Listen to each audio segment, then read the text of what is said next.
Hello Keshav. I've uh, Hello, sir. I've gone through your application and I know a fair bit about you, but I'd like to know you better. So, tell me something apart from what's already mentioned in your application. Sir, my name is Keshaw Garg. I come from Sarguja district of Chhattisgarh. I have done BTech in Computer Science from Lakshmi Nara College of Technology, Bhopal. Sir, my interest includes reading about cutting edge technologies and watching period movies. This is my first interview in UPSC, sir. Very well. So, Keshav, tell me what attracts you to a career in the civil services. Sir, I come from a area which is particularly a rural dominated and tribal dominated area where I have seen personally how administration helps the tribal people to get to solve their day-to-day problems and the opportunity it provides civil services particularly to work in diverse sectors. It particularly attracted me to join these services, sir. Very well. So, Keshav, if you could give me a sense, like why do you think you deserve to be chosen for a career in the civil services? Would do you think you are better than the other candidates in the fray? So I personally think that I have some qualities which are required for these services. Like I have a curious mind, I have adaptability where I can adapt to different situations, whether I am in a very challenging situations like Naxal affected area or any communal violence area where I have some responsibilities towards the society. I have teamwork and leadership qualities which are very inherent required in any civil servant, sirs. That is why I think that I am very suitable for this job. Very well. Can you share any example, any real life incident from your life where you've met some challenges head on and adapted to the situation as you mentioned? Of course, sir. Sir, when I was in my college, I have to prepare one project called Virtual FIR, the name of that project. We were four persons in that group. And suddenly, sir, I lost my father during that preparation. So Sorry the to hear that. responsibility which I was given, I can easily transfer to the other members. But since I have responsibility towards my group, towards my project, so despite all the personal problems I had faced, I kept it apart and shown my professional spirit there. Completed my project, completed my exam. There I shown team spirit, sir. Very well. Keshav, do you have any weaknesses which you think as a prospective employer we should be aware of? As such, I can think of, sir, I go in very nitty gritty of everything, very detail, and sometimes that's why I miss the deadline also. So that is one thing which I have to work upon, sir. Yes. And do you think that's something which is quite common in the government organizations, this tendency to miss deadlines? How can we improve upon it, not just at the level of the individual, but as organizations? We do see some problems like, sir, missing the deadline in scheme or any other developmental project of the government. So Hmm. basically, it requires a lot of efforts, a lot of stakeholders to complete any project on a large scale like government do. So sometimes legal challenges are also there, administrative challenges are also there. They require a lot of funds. Sometimes it takes a lot of time. Sometimes some court cases are going on which stalls the project. Sometimes election and model code of conduct is there where you cannot carry on your day-to-day duties. So that are some challenges, but we are working upon it, sir. How we can complete that project in time, how we can improve our developmental project to achieve the target in time, sir. Very well. So, Keshav, give me a sense, like where have you spent most of your life? Like which part of the country? Sir, till my 12th class, I was in Chhattisgarh only. After that, for graduation, I came to Bhopal, sir, for 4 years. Then I Hmm. again went back to my home, Ambikapur. And from last 1 year, I am in Delhi, sir, for this preparation. So, in Chhattisgarh, which district? Sir, Sarguja district. Sarjoga district. Sarguja, yes, sir, Sarguja district. It is named up because it is in the northern part of the Chhattisgarh. Sar means Hmm. head and Guja means part. So it's named derived from that. So, can you give me a sociological profile of your district? Yes, sir. Sir, my district is 54% covered with the forest, and 57% covered by the tribal dominated areas, sir. Gonds, Abujmadias, and the Begas are the primary tribal dominated peoples are there. Primarily, 80% of the population is involved in agriculture, sir. And my district is a very mineral rich region, particularly coal, bauxite, and limestone. Hmm. My district is connected with three other states, sir. It shares boundary with Jharkhand, Uttar Pradesh, and Madhya Pradesh. It increases its economic opportunities and connectivities. Very well. Uh, Keshav, if you have to give me, could you give me like three good reasons to visit the district as a Of course. tourist, perhaps? Yes, sir. So there is one very famous place in my district called Manpat. It is called the Simla of Chhattisgarh. It is a very Hmm. hilly area and Buddhist monastery is also there, sir. Second, sir, a 14th century Mama Maya temple is there, on which name its Ambikapur is there, the district headquarter. It is a Okay. center of faith and worship. And number third, sir, a very beautiful place called, sir, what is its name? Sorry, sir, I'm forgetting its name. Kailash temple is there, sir. Hmm. That is Kailash Gufa, particularly it's Kailash Gufa. It is a very ancient temple and it's also a place of worship, sir. That is the three main centers. Very well. Could you tell me what are the major social issues that are plaguing the district? Sir, since my district is tribal dominated as well as mineral rich region, so tribal Yes. displacement is a very big issue.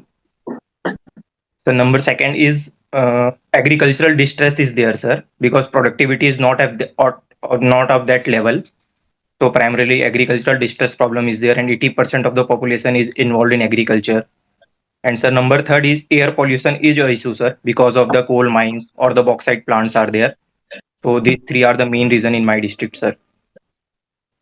Very well.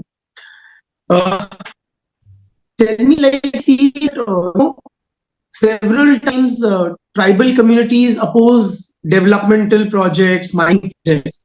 Yeah. Why do they do that?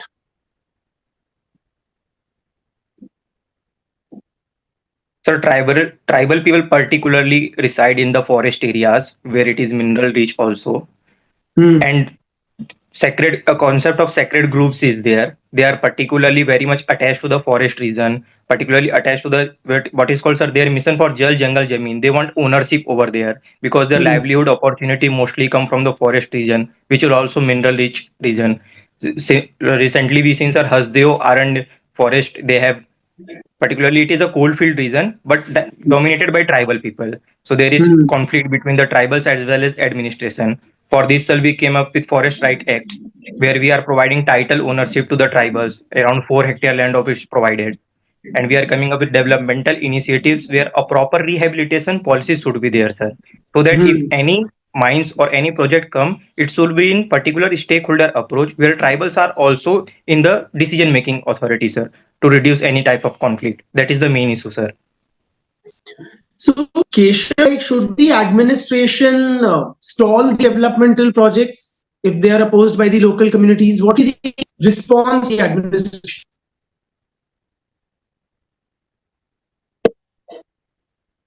Sir, since we don't want the alienation of tribals also, because their livelihood opportunity is dependent upon the forest, and we also want them to be developed, Hmm. but at the same time we also want minerals because we have to provide services to other people also, particularly coal from coal mines for providing electricity. Right now Hmm. Chhattisgarh is providing electricity to 7 other states. If we don't provide them, then our energy capacity will reduce. So what is required is how we can make the tribals understand that it is important for you also and for others also, for Hmm. country's overall development. That then comes the concept of sustainable development, sir, where the development of tribals are also taken care of as well as the resources are also taken care of, sir. Do you think this whole concept of sustainable development, is it practically feasible, or does it necessarily, sacrifice economic growth for ecological conservation? Does it involve a trade-off? Sir, I will give the example of my state. Please. Despite, sir, coal, my state is second largest producer of coal in India. At the same time, sir, in recent state of forest report, Chhattisgarh came up with the highest increase in forest cover. It means you can go with the afforestation drive also, and you can take out the coal also, sir. But it requires a very nuanced approach where you are protecting the environment also, and you are taking care of the developmental efforts also, sir. So if there are administrative efforts like Campa Act is there, sir, where afforestation drives are taken care of, then we Hmm. can surely achieve the target of sustainable development, sir. Very. Keshav, what is the sense? Tribals clearly uh, distinct from the non-tribal segments of the population?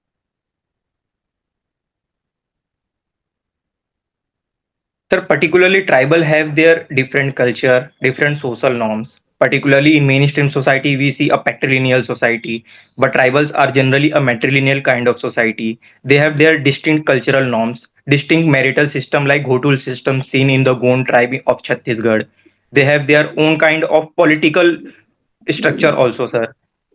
So that is what distinct from the mainstream society, sir. But particularly in Chhattisgarh, sir, they are not very distinct as compared to the tribes of northeastern tribes. They are very much now completely with the not completely, but somehow they are with the mainstream society, sir. They are coming towards the mainstream society. Okay. And do you think they are racially distinct? Sorry, sir, but I don't think they are racially distinct. They are socially and culturally distinct, sir. Very well. And how do the tribal religious beliefs and practices, are they clearly separated from the religion of other mainstream communities? Sir, their practices different, but I think the God or their kind of belief and practices are different, sir. But I think they preach the same God which we preach also. I think similarity is there, sir. For example, goddess Kali, goddess Shiva, goddess Ganesha. They are the form of the gods where they also worship and we also worship, sir. But the belief or practice system, I think, which is Hmm. different for tribal groups and for the non-tribal groups. Very. Have the Savna protests also? Yes, sir. Have you heard of these Savna protests? Sir, this is protest in Jharkhand. I am not quite particularly aware about that, but it was in Jharkhand, sir. It was not in Chhattisgarh. Very well. Keshav, what is your sense? Like, should the creamy layer criteria apply to scheduled castes and scheduled tribes? Sir, though Honorable Supreme Court gave decision that creamy layer type of criteria, sub-categorization of scheduled tribe and scheduled caste should be there because of more rationalization of the affirmative action, where certain particular group they have received the most benefit out of it, but other groups have not received it. But sir, recently government delayed that because of the data. We don't have actual data. We don't have actual information like census is not there. Last census we had in 2011. If a particular data is there that whether this group has achieved or not, or other groups are very much they have require or not, then only we can go with that. Like we did in OBC reservation, sir, where creamy layer criteria is there. So if we have particular data, then we can sure, sir, we can go with that. Okay. Uh, what do you understand by PTGs in the context of tribes, Keshav? I mean, why do we need this separate categorization within tribes? So recently, there are 75 PBTGs in India called particularly vulnerable tribal groups. Five are there in Chhattisgarh also, sir. There are four criteria on the basis of which any tribe can be categorized as PBTGs. Number one, sir, their population is continuously declining. Number two, sir, Hmm. they use pre-agricultural technology. Number three, their educational background is not that of mainstream society. And four, sir, their economic background is not as compared to other societies, sir, other mainstream societal groups, sir. These are four criteria on the basis of which any tribe can be categorized as PVTG, sir. And can you name some? Yes, sir. Sir, in my state, five are there: Abuj Madiyas, Begas, Birhor, Pahadi Korwas, and Khamars. Very well. Keshav, will it be a correct statement to make if I were to say that tribals support Maoist insurgency?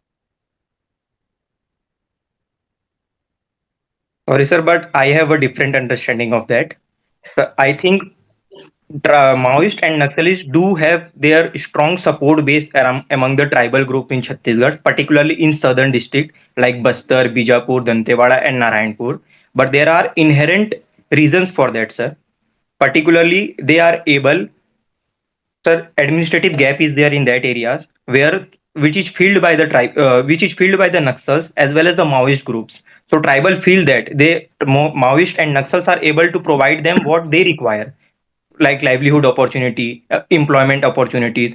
And what Naxals do, sir, they avoid the administrative or development works in the tribal dominated areas. They particularly target the road construction, the bridges construction, the school construction, so that they can let the tribals to join the Naxal group, sir. So that is the main reason in my state, sir. Very well. Do you think the problem of Maoist insurgency it has been sufficiently an effective tackle, or is it still one of the major problems in Chhattisgarh? Sir, when Chhattisgarh was formed on 2000 year, that time Naxalism problem was there in the entire state. Right now, it is only in the seven district of Chhattisgarh, and particularly in the southern districts where it shares boundary with Telangana and Andhra Pradesh. Sir, there are three main reasons why it is there in the southern part. First, sir, there is interstate boundary is there, so lack of coordination between the states is there. Though we are coming up with different types of strategies like Operation Pahar or Bastaria Battalion was created, where the locals are recruited and to work upon those areas who are well versed with the local topology. So number second is there the coordination between the center and state, which was missing earlier. But right now they came up with the more comprehensive strategy called Samadhan, where the central forces and state forces are coordinating together, work upon those areas which are particularly vulnerable for the Hmm. Naxal hit region, sir. And number third, sir, they are coming up with the more nuanced approach where development as well as soft approach is also there. Though we are coming up with a new rehabilitation policy where we are asking the Naxals or Maoists to come back to the mainstream society. So we are taking steps, sir, and which can be seen in recently Home Ministry data where the Naxal hit regions are down to 38 districts in the entire country, sir. Yes. Keshav, what is your sense? Like, the region of Chhattisgarh benefited since being carved out as a state? Was it a good decision in hindsight? Like the objective of creating this state, have they met in your? Sir, there are three, four reasons why Chhattisgarh was formed out of Madhya Pradesh, and Chhattisgarh is performing well as compared to Madhya Pradesh. For example, sir, in recently the SDG index of India, Chhattisgarh scored 71, where MP scored 68. In terms of per capita income, This Chhattisgarh's is per in terms capita, of yes, sir, the 7 months that you mentioned is in terms of what? Sustainable Development Goals, sir, SDG index. Sustainable. Very well. Yes, sir. Sir, in Hmm. terms of per capita income, Chhattisgarh is performing well. It's 1,52,000 as compared to Madhya Pradesh, whose per capita income is 1,42,000. In terms of women literacy, also Chhattisgarh is 71%, whereas Madhya Pradesh is 68%. So, in terms of GDP, also when Chhattisgarh was formed, its GDP was 23,000 crore rupees. But right now, Chhattisgarh GDP is 5,67,000 crore rupees. So, it is performing well, sir. In terms of connectivity, also, for example, sir, in Bastar region, if you have to go from Bastar to Bhopal, it was taking more than 24 hours, but right now it's only 6 hours you can go for administrative works. So it is performing well, sir. Very well. There's this perceptual shift which is taking place from coal as source of energy to renewable sources. Do you think that is going to dent the economy of the state in any substantial? Sir, we do have target that by 2030 we will generate 500 gigawatts of energy from non-fossil fuel resources. Since coal-based power plants are considered to be very polluting, we are taking measures to decrease the pollution from the coal based power plants, because sir, right now also 65% of our energy resources come from coal only. So Yes. a gradual shift is there, sir. We are focusing on solar based power plant, wind based power plants, where we can renewable source of energy can be increased, and our reliance on the coal based power plant can be decreased slowly, sir. So we are coming up with a new technological approach, like catalytic converters are mandatory in all the power plants to reduce the pollution. We are coming up with Hmm. washing of coals so that air pollution can be curbed. And at the same time, sir, we are focusing on renewable energy, like PM Kusum scheme is there, where we are providing solar based power plants. PM Surya Ghar Muft Bijli Yojana is there, sir, where rooftop home based renewable energy sources are there. So a nuanced approach is followed here, sir. Well, Kesh, you've been a student of engineering. Yes, sir. Okay. Every other day we hear news of students who are preparing for the engineering entrance exam, some of them committing suicides, unfortunately, particularly in places like Kota, Rajasthan. Can Yes, you sir. give me a sociological analysis of these two sites?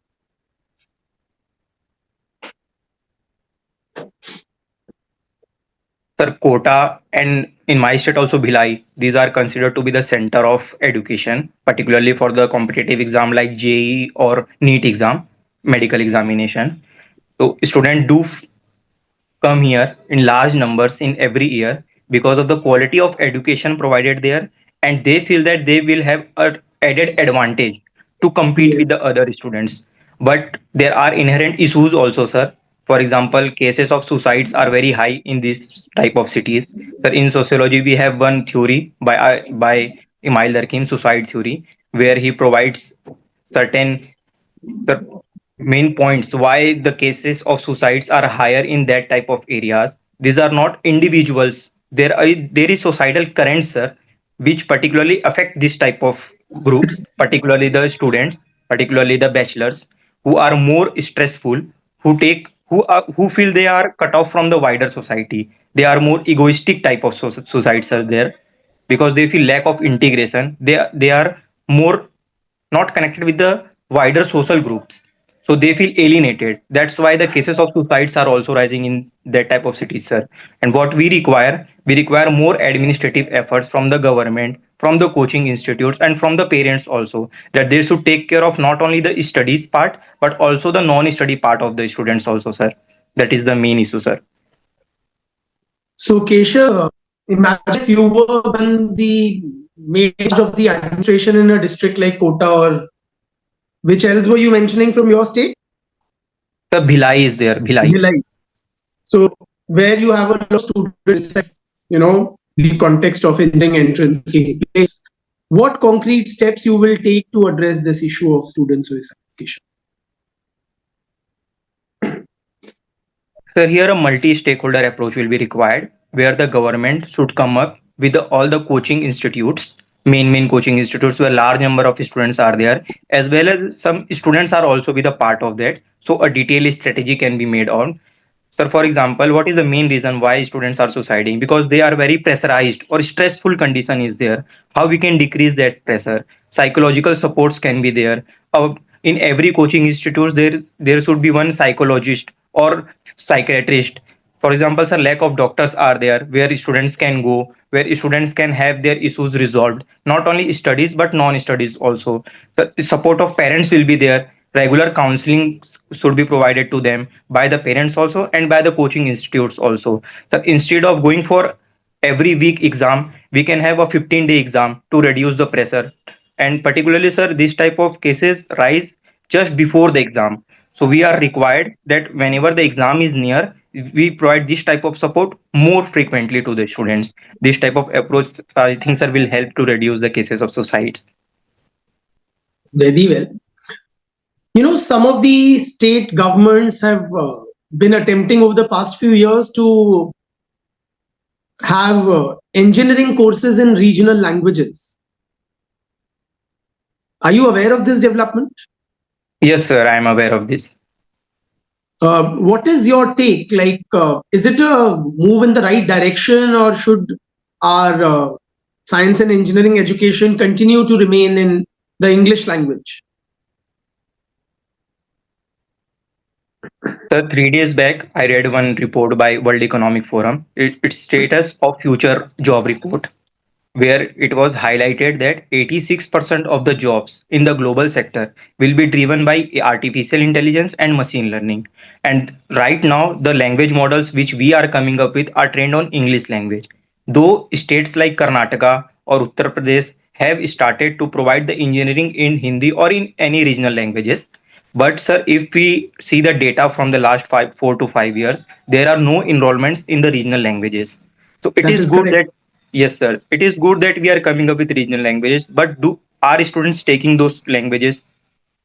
Do there is any support or we require in future? Because what we are coming up with, we want to create our workforces for the future generation, for the global prospectors, where English is Hmm. the language, which is English will why the China is taking ahead of us, why Vietnam is ahead of us, because they are taking English as their language. In sir China, their main exam is Gao Kao, and where they give equal weightage to English as compared to Chinese language. Sir, in Vietnam or in other South Asian countries which are currently competing with India at the international level, they have well versed in English language. It's good that we have our regional languages for our cultural and for our social gain, sir. But to prepare our workforce, we have the largest demographic dividend, sir. And if we want to take benefit out of it, we want to prepare it for the global challenges in English language, sir. That is my take, sir. Very well. Keshav, what is your sense? Like, is there, caste-based discrimination in engineering colleges or higher education in India overall? Does caste play any role? Sir, since I have also done my engineering from a private college, and I don't find any type of caste discrimination is there. We do have some reports which suggest that a certain caste is not represented in the teaching staff of particularly higher institutions like IITs or NNITs or IIM. But sir, in my knowledge or in my experience, I think caste discrimination is not there. Though in rural background or tribe or in some cases like caste-based discrimination is seen there in terms of honor killing is there, or sometimes students are not sent by their parents to take midday meal where the food is prepared by some lower caste or that. This type of cases do come, but in institutions, sir, I have not seen this type of caste discrimination. Very well. Keshav, tell me what was the gender ratio in your college? A rough estimate? Sir, I'm not aware of the actual gender ratio. I don't have any fact about that. But in since I belong to computer science engineering, where the sex ratio is particularly skewed towards the woman, towards the girl gender, because there are Hmm. more number of girls in our field, sir. 180 seats are there, and around 120 girls are there, and 60 boys are there.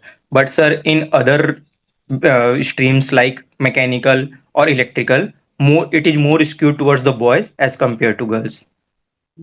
So, what explains this skewed gender ratio, particularly, women being underrepresented in certain streams of engineering education?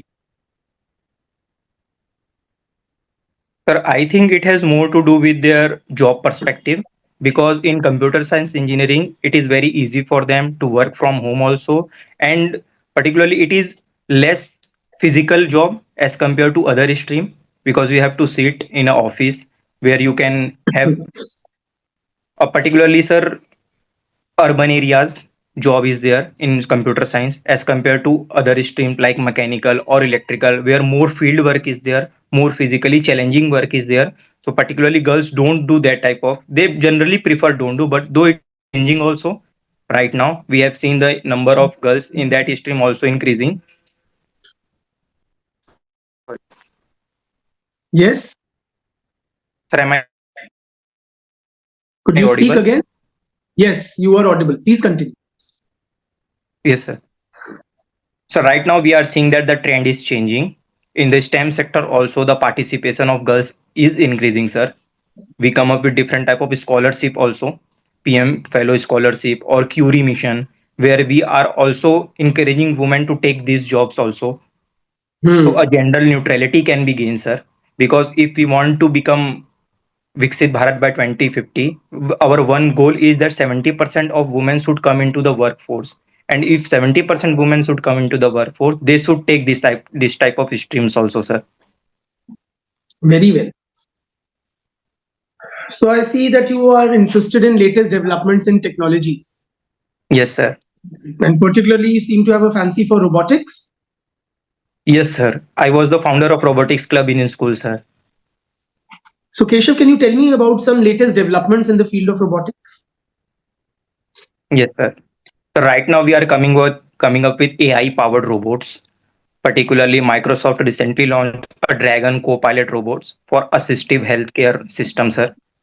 Right now, on 26th of January, the Indian Army also inducted robots for Army.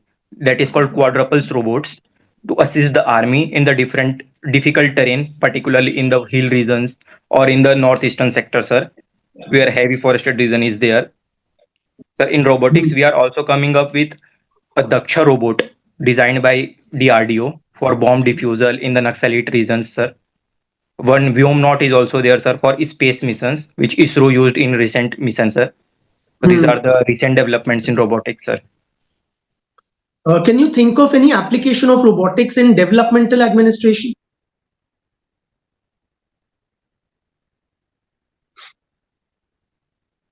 Sir, in particularly in governance part, AI-powered robots with vernacular languages can be Hmm. used, where it can be the first point of contact for the all the visitors, where it could provide the solutions how they have to navigate through the other parts in their own language, sir. Particularly in the tribal areas where it can speak Gond language, so it will be very helpful for them, sir. Okay, any other? Sorry, sir. As such, I am unable to think. Never mind. Uh, have you heard of the drone Didi scheme? Yes, sir. What is it? And two questions: what is it? And secondly, are drones kind of robots? Sir, they are considered a kind of robots. And a drone Didi scheme, particularly a scheme by the central government, union government, where they are training the particularly girls or women in the rural areas to take up the drone, and they are provided incentives also, sir. A monthly Hmm. incentive is provided to them. They are particularly trained how to operate their drone and how to do different activities with the help of drone, particularly in the agricultural field, where the drone is used for spraying of fertilizers, for spraying of pesticides are there, and drone is used also to take the geospatial data, sir, particularly in the Swamit scheme, where the ownership of the land is provided, ownership of the properties is provided with the help of drones. So that is Hmm. their main task, sir. Keshav, what is your sense? Like, is it difficult to make the rural population or the illiterate segments of the society to ensure that they are able to use robots? Are there certain hindrances that we face, or is that non-issue? There are challenges, but I think they are more enthusiastic with the recent technologies. Whenever a drone type of technology comes, it creates a kind of curiosity among the tribals, among the rural population. Particularly, I'm Hmm. talking about my state, sir. It Hmm. is acting to create a non-agricultural employment also, sir. Yes. So if they are particularly trained, for example, a scheme Pradhan Mantri Kausal Vikas Yojana is there, where we are emphasizing on skill development part. So if they are Hmm. particularly trained how to control that drone, how to use that drone for their beneficiaries, sir. So I think it is a very good scheme, and particularly emphasis on training part should be there, because misuse of drone can be there also, sir. Hmm. And what kind of challenges you think the administration encounters while popularizing, the use of robotics at the grassroots level? So there are a number of challenges. First, if we have to change the thinking pattern of particularly rural areas where they are not ready to accept any this type of changes. We have to give them some evidence based methods, like we have to show them a particular practical approach is applied, sir, where sometimes officials do come at the ground level to show them that it is beneficiary for them, it is beneficial for them to adapt this kind of technology. On training part also, sir, there is cultural lag is there, sir, cultural gap is there between the rural population and between the new technological revolution which is taking place. Sometimes, sir, the digital requirements like network is not there, 5G network or 4G Hmm. network, high speed data is not there to control this type of technology. So infrastructure issues is there. So these are three four main issues, but sir, right now we are coming up 773 out of 776 district is covered with 5G technology. So on Hmm. that part, infrastructure issues is taken care of.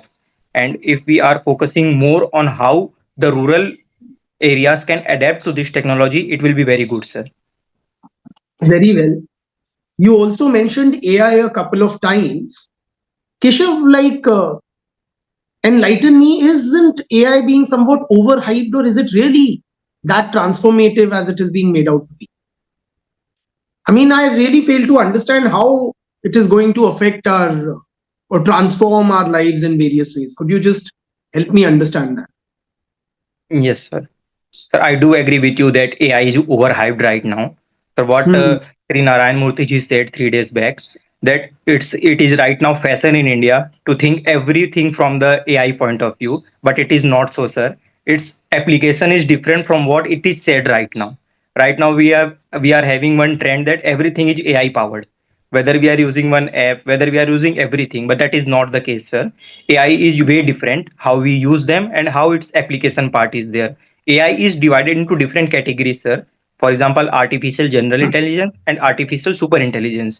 Artificial general intelligence is what right now in use, sir. For example, we use Chat GPT or Grok or DeepSeek. I think you have heard about DeepSeek of China. So these are all applications based on artificial intelligence, sir. These machines are trained on the large amount of data and they can learn from the data we feed on them, sir. That is the Hmm. main difference from what earlier we used to have technologies and right now what AI is providing. And what is the coming in future, sir? We fear also artificial super intelligence, where a machine can think like human, where a machine will have its own consciousness like humans. They have their self awareness about them also and about the environment also. Though it is only in conceptual stage, not in practical stage. But if it comes in future, then it will create certain problems for the society, sir. Very well. What were the key outcomes of the AI summit in Paris? Sir, Honorable Prime Minister Ji co-chaired that summit. It was held on 10th and 11th of February. The main outcomes are how we can come up with a global governance structure of AI, since AI is all pervasive, whether it is economy, polity, society, or even global security also. Sir, we are particularly focusing on open source technology since companies like Microsoft or Nvidia have control over this technology. So we want that technology should be available to all, particularly the global south, India, South Africa, or particularly Hmm. Latin American countries. And sir, how the AI should be developed for public good. It should be human centric. It should not be against the humans. So these are the three main areas where that summit revolves around, sir. Yes. And why did the United States of America seem to be not on board with the agenda of the summit? They had some differing view. The US and UK, both countries, they declined to sign that agreement. Though 58 countries came on board, they do have their reservations that sir, this type of regulation will cripple the innovation in AI. Hmm. Sir, but they have their own law to control the AI and its application part. That's why they are urging other countries that they should follow their approach, not so that is for their own benefit, for America's and for UK's own benefit. They Hmm. don't want to come together, sir. Okay. When we say Chat GPT, like what is the GPT in Chat GPT? Sir, GPT stands for Generative Pre-trained Transformer. Sir, generative stands for whether whenever we give some data, it generates data out of the data which is on which it is trained. Sir, pre-trained is used because it is trained on large amount of data set. That is called pre-trained. And transformer, sir, it uses two methods. One is encoder, one is decoder. Encoder used to take the inputs. It divides the inputs in different parts, and decoder gives the output. So it is called generative pre-trained transformer, sir. Yes. And that DeepSeek, which you mentioned, I mean, why is it considered so path breaking? After all, there are a good number of AI tools out there already. So there are number of reasons why it is called path breaking. The number one is they claim that it is 97% cheaper than other AI tools like GPT or Grok or any other models or like Gemini. The number second, sir, the data set they use, they are claiming that it is more refined and it can provide output more useful as compared to other. So third, it is more customizable as compared to GPT or Gemini. It is more can be used in different sectors like healthcare, education, or manufacturing. So these are the Hmm. three, four main reasons, sir, why it is called path breaking. And Keshav, what is your sense? Like, how is India placed? Like, are there any chances, realistic chances, that we can develop our own, version of a DeepSeek? Sir, India came up with India AI Mission 2024 with an outlay of 10,300 crore rupees. And sir, 1 week back, we launched our AI course where it was a global compute facility, common compute facility for the startups of India, Hmm. particularly in large language model sector, which is made on 18,000 GPUs. We don't have our inherent GPUs capacity, sir. We don't produce GPU. We don't have any patent for that. That's why we have to procure GPUs from particularly from America, sir. And we have Hmm. procured 18,000 GPUs. We have given them non-personal data set, particularly from the sources from NCRT or government data, which they can use to generate any kind of LLM models. So I'm quite optimistic that in coming 2 to 3 months we can have our own foundational AI model, sir. Very well. Keshav, what do you understand by zero trust architecture? Sorry, sir, I'm not aware of that. Okay, let's keep that aside. Move on to something else. You like watching period movies and Yes, sir. docudramas, you mentioned. Do you think these period movies, they are somehow, trying to rewrite history? I don't think they want to rewrite history, though they use certain kind of artistic freedom and creativity. But I think, sir, it is a way how we can teach our society about the historical incidences, or the main, sir, I think freedom fighters or main what I can say the person who played great role in the making of this country. So we can teach the general population or society about their contribution. So it is a nice way to tell them along with the entertainment, sir. That is one purpose. Hmm. Uh, you think, such kind of movies, they are somewhat hagiographic when they are centered on a certain specific character from history? But I think when they dwell towards the over dramatization or sometimes sensationalism, that is one issue. But as long as I think it is based on the factual part, factually it is correct. It is not distorting the history or not distorting about the incidence of that figure. So I think it is correct.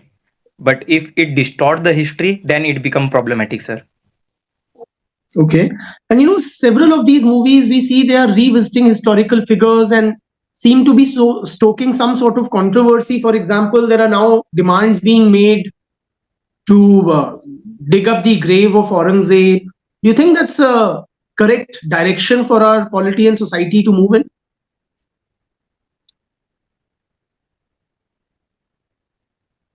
Sir, I think there are some political reasons for that. But as such, I think that it is good for our society that we feel proud of our history. However, there are some concern regarding the Aurangzebs, which you mentioned. But though I have not, sir, particularly searched about that, what is the controversy regarding that? I have seen in news, but sir, I Why think I ask is, I'll share the context with you if you are not aware. yes, We've sir. had movies like Chhawa, Yes, sir. which I have watched that movie, sir. Yes, highlighted sir. how Aurangzeb was particularly Yes, sir. torturous. towards certain much loved Maratha Yes, sir. historical figures, and that has stoked this demand in Maharashtra that his grave should not be there and should be dismantled. So, what do you make of this controversy? Do you think we should be doing that to graves of what may be regarded as negative historical figures like Aurangzeb? Sir, I think they have also played role in making this country, particularly the Mughal history we are talking about here. And they are born here, they are died here, they have played Hmm. their role in shaping this country, particularly I will say, the cultural aspect or the architectural contribution there. During Aurangzeb, our GDP used to be the 25% of the world overall when the British took over. So they have their contribution in making of this country, sir. So I don't think their graves should be dig up because we have some cultural connect with that. Our Hmm. 14 to 15% population do have their cultural connect with them. So I think that is where the Indian values of Sarv Dharm Sambhav is there, or Vasudhaiva Kutumbakam is there, where we inhibit all the cultures, whether they are different from us or they are similar to us. So that is what the India is all about, sir. We celebrate unity in diversity, sir. Can you recommend some docudramas or period movies which you Of think are course, worth sir. watching? Sir, Lagan is one of my favorite. The Hmm. Kesari is there, which is based on the Battle of Saragadi. Tanaji is there, sir, on the Maratha warrior Tanaji Malusare. The Bajirao Mastani is there. Padmavat is there. And sir, Bahubali is also some kind of docudrama is there, sir. Though it is more fictionalized, but it is good to watch, sir. So these are some my suggestions, sir. Very well. Keshav, I see that you've been a student of sociology. Yes, sir. Why did you shift to this very different kind of a subject from your core subjects? So my graduation was computer science engineering, and that is not present in the optional subjects. So I required to choose one different subjects, and I found sociology to be very interesting, which can also help me to learn about the different society, their culture, polity, economy. Since sir, I have to work in society if I get selected, so it provided me a new way to learn about the tribals, to learn about the different kind of social types, social institutions. So that was sir my preference for this subject. Okay. So tell me, Keshav, who's your favorite sociologist? Sir, I like Talcott Parsons from World Sociology, and from Indian Sociology, sir, M.N. Srinivas is there. Very well. Can you list the names of some of the books authored by M.N. Srinivas? Sorry, sir, I have not read about the books. Okay. Uh, did Srinivas conduct any field studies? Yes, sir, he conducted field study, particularly on the course of Mysore also, and he conducted field study on my state also, sir, on Begas particularly. Very well. Could you summarize M.N. Srinivas's views about Indian society? Sir, he studied Indian society through structural functionalism perspective, where he talked about the roles, different structures, different social structures like polity, economy, culture, how it plays, how it constructs the society at large, how it plays roles in the unity and solidarity of any society. Particularly in Sir, when he studies the course of Mysore, he divided that the society is divided into three different parts and how they come together to make the society possible, sir. That is his main take, sir. Okay. Hmm. What is it about Parsons' writings which you have liked? Sir, I found his theory to be a grand theory where he conceptualizes the French positivism or the German idealism or British utilitarianism. His theory is very important whether you are, sir, whether you want to learn about the simple society or complex society, or from the social action point of view or social fact point of view. His theory is relevant for all this, sir. That's why I liked him. Okay. Can you tell me some latest developments in the field of sociology?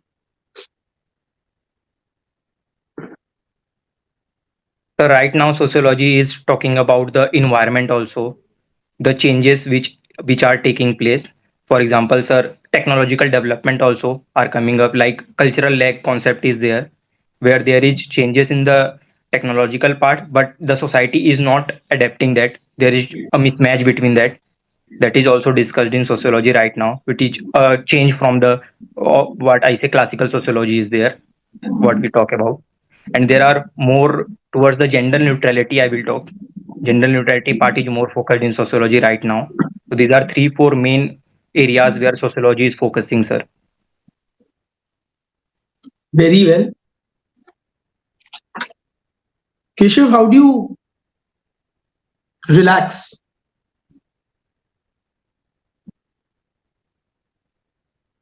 Sir, I do yoga. I do practice meditation also, sir. Not regularly, but whenever I feel like I am in a stressful situation, so I do practice meditation also, sir. So these are my two ways to relax, sir. Okay. Is yoga and meditation like, are they synonymous? Though they are used as synonymous, but they are not, sir. In yoga, you have to do some physical activity. Okay. Pranayam is some way, sir, it is very close to meditation, where you control your senses or where you control your, particularly the breathing part. But in Hmm. meditation, it was more about, sir, calmness, where you sit, where you don't think much, where you take control of your senses, where you are just focusing on the present, not on the past, not on the future. So that is the main difference between yoga and meditation, sir. And what is Ashtang in this context? Like, have you heard of the term?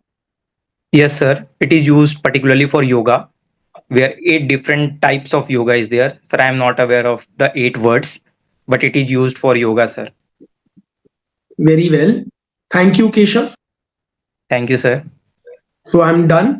Are there any specific areas where you would like to be put questions? Thank you, sir. I think you have covered my def all around and current affairs also. Very well.